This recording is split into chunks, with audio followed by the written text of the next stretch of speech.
This is a public announcement for the world. Whether you are male, female, rich, poor, local, foreign, black, white, or green, your actions have consequences. Deal with it. Attention. Do I have everybody's attention now? Alright, this is gonna be fun, isn't it? What's going on, everybody? It's your buddy, it's your pal Spaz, Phoenix, the YWC Reality Check. And for those of you that are going to use yet another reason, this video as another reason to just label me as a racist because you don't have any actual arguments, I will say, metaphorically, the door is back there, but the door is in that one? That X. That red X up there, or the stop button down there. You can kindly fuck off. I have an opinion. Look at that! Who would have guessed that Spaz has an opinion? Now, the only thing rivaling Daniel Bryan's retirement in the dirt sheet world, in the YWC, IWC world, is the suspension of Titus O'Neil. Now, let me say a couple of things before I get into this. I don't have anything against Titus O'Neil. You guys have seen on my Raw and SmackDown reviews when he has a match. I don't really give a shit about the match, and that's because of a couple of reasons. Because I don't know what Titus O'Neil is character-wise. I don't particularly like big guy wrestlers at the best of times, and WWE really hasn't given me a reason to care. He just comes out and he basically does his own version of a Goldberg. He comes in, he throws a couple of people around, he gets the obvious win and leaves. I don't have a reason to care. Doesn't mean I think he's a bad talent at all. Let me be clear on that. Titus O'Neil, or Titus O'Neil in the Primetime Players even, entertaining, great guy, great athlete, all those types of things. I personally don't have a reason to care, which is why I sort of glaze over it or gloss over it when I'm talking about Raw and SmackDown. I wish they would give him something better. I wish they would give me a reason to care, because given the right context, the right scenario, I think this is a guy that I could be really truly invested in. Somebody that's been misused for a long time. The prime example I'm going to use is The New Day. So I don't want people to think that I'm out here bashing Titus O'Neil. I'm pretty sure Titus O'Neil's a great guy. As much as we can know about television characters and what we see, what he does outside the ring, I can assume that Titus O'Neil is a great guy. He's probably a great guy to work with, and probably wants to be in a better spot than he is in the company. So I'm not making this video against Titus O'Neil. I'm making this video against the people in the community that are using this video and using certain hot button, trying their best to attach certain hot button issues to this issue and, I don't know, get themselves more clicks, more reads, more views, stir up the pot, start the drama, whatever. So this is, I will say, to the nth degree, this is not a bash on Titus O'Neil. I'm making this video with the utmost respect to Titus O'Neil. But Titus O'Neil just got suspended for 60 to 90 days. I mean, the number keeps going up and down. Whatever. Because he grabbed Vince McMahon during the just after the Daniel Bryan retirement speech. Daniel Bryan video is still coming, by the way. I'm just collecting more of my thoughts. I want to do a proper vid. It's not going to be the hateful vid that you guys all think it's going to be. Now, this has blown up, and this is so much crap. It really is. Now, initially when this was reported, it was like he jostled Vince. He was trying to make a joke that Vince didn't like, and Vince blew it out of proportion. When interviewed, Titus O'Neil himself and people around Titus O'Neil have said the following. Titus O'Neil saw Vince McMahon and Stephanie McMahon going back to the back, walking side by side. He thought that he would take the opportunity to pull Vince back in a way to indicate, hey Vince, ladies first. Now, not sexist, although most people think I am. The chivalrous nature of that movement, I applaud Titus O'Neil for being chivalrous. I applaud Titus O'Neil for wanting to show respect for women, etc. That's a very important thing, even in these days of equality and Roddy Raw, hold the door open for a lady, etc. I get that. But here's the thing, and here is the thing. Add up the elements here. You work for Vince McMahon. You choose to work for Vince McMahon, obviously, or else you'd be somewhere else. You work for Vince McMahon. You are correcting your superior. You are correcting your superior physically. Is a bad thing. Not only are you correcting your superior, not only are you comfortable enough in your own skin, almost too comfortable, to the point where you think you can physically correct the owner of the company that gives you a paycheck. Furthermore to that, you do it right in the middle of something important like Daniel Bryan's send-off, which in itself is a little disrespectful. You do it as a worker, as a person that goes to work at a job. You're disrespecting your boss in front of all your other coworkers. So in the realm of saving face and how things look and maintaining authority over what is indeed Vince McMahon's company, you're not only disrespecting him, you're disrespecting him in front of the entire rest of the staff, for lack of a better term. And if that wasn't worse, you're also doing, and I know this happened after it went off the air and it was only on the WWE Network, but the WWE Network is available on the internet. It gets streamed over YouTube and Hulu and all kinds of other things. So you're disrespecting your boss basically in front of the world. Because here's the thing. As I say, he wanted to do it as a matter of chivalry. I get that. But what that means is it's not work related. It's not employee boss, you know, hey, we need to talk about something related. This is Titus O'Neil stepping up as a man, correcting his boss as a man, as a gentleman, as a human being, as a, you know, you're doing something wrong in your personal being, in your personal space. This is, hey Vince, my boss that gives me a paycheck, I'm going to correct your manhood. Very bad.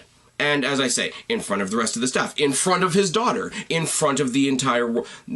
First of all, fuck you. But furthermore to that, to correct Vince's actions in relation to his own daughter is to imply that Vince McMahon does not respect his own daughter. Again, that's another big fuck you. And not only did you say, you know, you could have tapped him on the shoulder and say, hey, Vince, why don't you let Steph go for it? You physically grabbed him by the arm to do it. This is a bigger deal than the people that are supporting Titus O'Neil want to admit or realize. Now, furthermore to that, this happened after several memos have been sent around between WWE, and I'm reading this on the sheets, but I've read it several different places, so I'm willing to admit that it's at least somewhat true. There have been numerous memos sent around the WWE about the guys being too comfortable, being too rambunctious, doing too much roughhousing type activity in the back. Now, if your boss, and I'm not saying that this part is right or wrong, if your boss doesn't want you roughhousing with your coworkers in a private environment like the backstage area, why would you think that he would be in any way okay with you grabbing him personally in front of the entire staff or cast or whatever you want to say, in front of the entire world, and blatantly basically saying, hey, I've read all your memos and they can fuck off? That is a huge deal. That is a huge deal. Now, the next argument is, well, he didn't mean it that way. He meant it in a positive way. He meant it to show respect to staff. He meant it. The way he meant it lends itself to the assumption that, okay, he made a mistake. He thought it would have been okay. Okay, let me back up. I don't believe that Titus O'Neil did this with any sort of malicious, disrespectful intent. He did something that he thought would be okay based on his assumptions and his opinion. I have no problem with that whatsoever. He was wrong, though. He was wrong.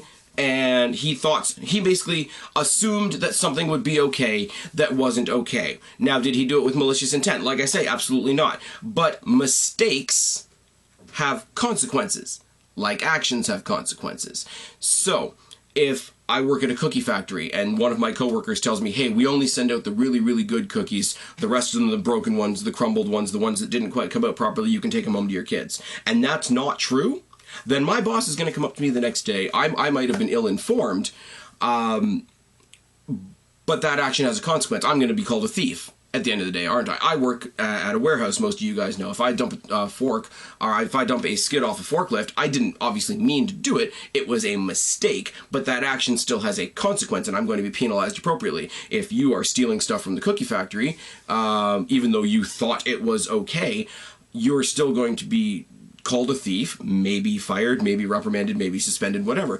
The fact that he did not intend it that way does not change the perspective and does not change the fact that they, in the Titan Towers or whatever, decided this is a bad thing and this is the punishment that goes along with it.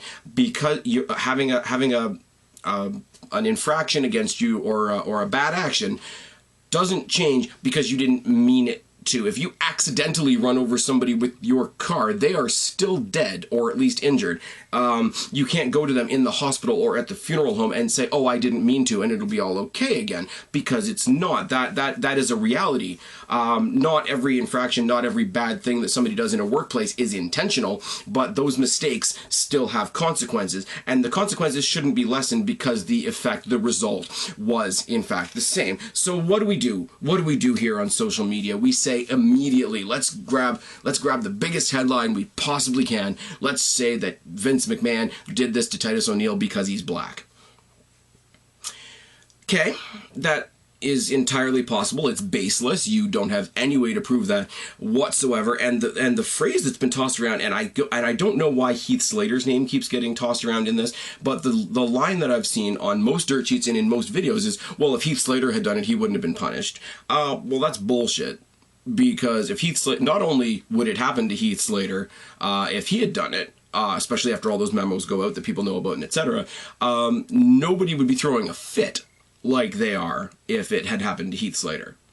Because they don't have that headline to grab. They don't have that hot button to push. I'm not saying racism doesn't exist in the WWE. Do not misquote me on that, because I am saying it's true. I'm just saying it doesn't drive everything. So the fact that you're saying, you're bringing up Heath Slater and automatically assuming because he's white he gets a free pass. No. Now here's the other thing though. You want to rise up and say, oh, you can't do that to him. You're doing it to him because he's black. He might be black, but he still did something wrong. And here's something else for you to think about. To automatically assume that because the boss is white and the employee in question is black and the employee is getting reprimanded is because of race is racist against Vince McMahon. Nobody else is going to say that, but okay, I've said it to a million people in a million different debates on Facebook. To assume all white people are racist is racist. Just like to assume, for ladies, to assume all guys are sexist is sexist. But nobody wants to say that because it doesn't make a nice, neat little soundbite. This is another example of black wrestlers never getting any fair treatment in the WWE. Well, actually, before he fucked up, Titus O'Neil was in the middle of a push. It wasn't a push that was being executed very well. Sorry, something beeping, but whatever. It wasn't a push that was being executed very well, but he was in the middle of a push. He was destroying everybody he touched. So, in fact, WWE isn't doing themselves any favors. They're actually hurting themselves by taking a guy that they have put some time on Raw and SmackDown and other various events to make look huge, make look dominant, make look the main roster equivalent of Apollo Crews, for example. Oh, and by the way, look at the push Apollo Crews is getting. Yeah, I think he's black too. New Day's black. Naomi's black. Sasha Banks is half black. The Rock was half black. Mark Henry, Booker T. I could go on and on and on, but I think I've proven my point. He was in the middle of a push, so if anything, WWE is wasting a lot of their own time that they've put into him by sticking to their guns and actually saying, look, we said this was bad, you did it anyway, you made it 10 times worse by doing it to the boss in front of the world, it has a consequence. That's it. You don't get to, like, as much as, you know, we don't want to judge people on the color of their skin, you cannot hide behind it either and expect that, you know, you can throw up that flag and it'll absolve you of anything that you've done. As I say, once again, I will repeat, I don't think it was malicious. I don't think Titus O'Neil's a bad guy. He made a mistake. Mistakes have consequences. He's suffering from those consequences. Now, from the fact that it got knocked down from 90 to 60, it's gone down 33.33%, already means he's gathering all kinds of sympathy, and arguments like this are gaining a lot of weight, which is really, really unfair, because if it had been Heath Slater, he wouldn't have that to fall back on, would he? Titus O'Neil's a good guy. Titus O'Neil does all kinds of charity. He's a great public forum. He's a great ambassador for the company. Again, to my point, if WWE was doing it just to pick on black people, they wouldn't have picked him. He is a shining example of what WWE wants to put out there in the community. So if they are taking him off the shelf to show that this will not be tolerated, it must be a big deal. It must result from the issue itself, not just that. Because why else would they take away this guy that's making them look so good, this guy that's doing so much charity, this guy that they've put so much time into a push for, both as a tag team and a singles competitor? you're not telling me that somebody like Titus O'Neil, who's making the company look good, and in the end of the day, when the company does good, when they ingratiate themselves to more people, they make more fans, they make more money. Even if you want to say that WWE is flat out racist, I'm pretty sure they're not going to let their racism keep them from somebody who's making them money. It doesn't make sense. And the last part, the last crying, screaming, shrieking objection I hear is that it's so close to WrestleMania, the 90-day stipulation will keep him from getting his WrestleMania paycheck. Now, a couple of things here. You're assuming that Titus O'Neil would have been part of WrestleMania. And I'm sorry, there's about 102 people, black and white, that are above him on the roster and will probably grab WrestleMania slots a lot faster than Titus O'Neil. So don't go assuming that Titus O'Neil would have been part of WrestleMania to prove your point, because you can't. Second of all, I go back to treating this like a crime for a second. If you commit a crime or an infraction or break a rule or whatever, you don't get to say, I don't get my punishment right now because it doesn't fit my schedule.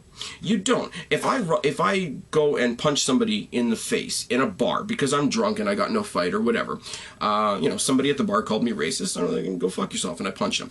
Cool. Now let's say that the punishment for that is 5 years in jail.